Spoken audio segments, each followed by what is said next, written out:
Oh, man. Well, I'm going to say it now, and I'm going to say it probably 17 times next week. I can't believe it's almost the 100th episode. Rachel, it has been an absolute pleasure and blast being able to do this alongside you. And before we go, I know that you had a message that you wanted to share with all of our listeners. So I'm going to give you the mic.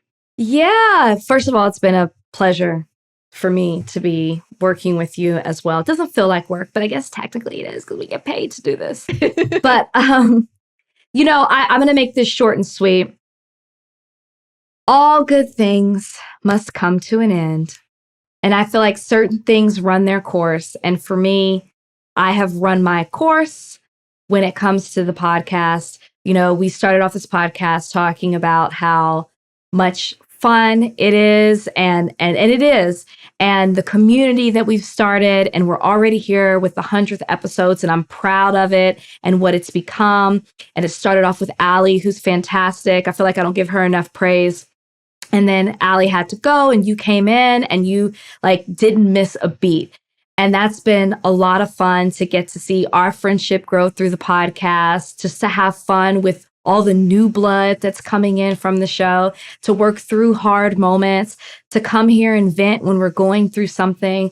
That's what the podcast gives you, that community. But for me, I've been struggling, and that's no secret. And it's been really, really hard for me lately. And a lot of the things that we talk about on this podcast are also about taking care of yourself and finding your peace and protecting that peace and protecting your mental health. And so for me, I just feel like I've come to the end of doing the podcast, and I'm glad that I'm leaving on a high note where it's the 100th episode. It's such a big milestone.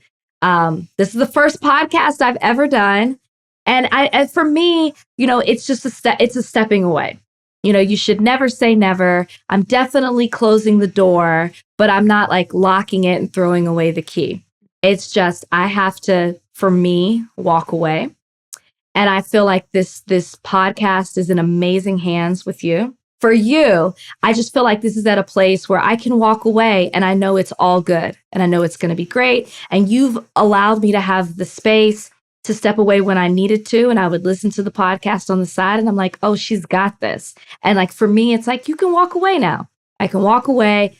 I'm doing some other things. I'm sure I'll pop in from time to time to say hello, to read somebody, to pop off, to vent. No, actually, I probably won't because y'all scared that out of me, right? Those days are gone. Y'all remember, if you want to remember what was with Rachel, go listen to the first moment we recapped today. That was... listen to that Rachel to this Rachel right now. She's scared to have an opinion. She's scared to say it. She's scared to be a headline. No. In all seriousness, it's just time. It's just time for me to move on.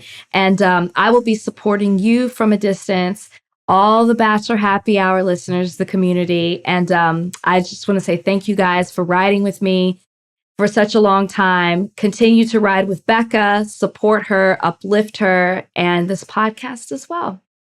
Oh, Rachel, I'm going to save a lot of my sentiments for next week because you're not done with me yet. I still got you for one more episode, but I absolutely love you. I'm in awe of you. I'm inspired by you, your loyalty, your friendship, your charisma, all of the things. You've brought so much to this, not only to the podcast, but to our friendship. And so I know you say you're not going to lock the door, and I hope you don't. I always will welcome you back with open arms. It's not going to be the same without you. And, I'm selfishly, I don't want you to leave, but I totally understand. I know. For your mental health, for your sanity and your sake and your head and your heart. I will always be your biggest supporter in anything that you do, in any way, shape, or form, anything that you need from me.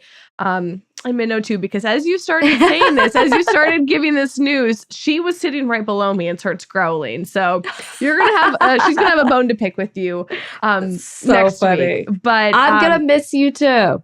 I'm going to miss you too. I mean, I'm not going to throw away the key, but I'm sure as hell going to lose it for a while. Well, okay. I need a change of scenery. I get it. I don't blame you. You're still stuck with me. I'm still going to pop over. I'm going to make you come here. We're going to have doggy day nights, for sure. All of the things.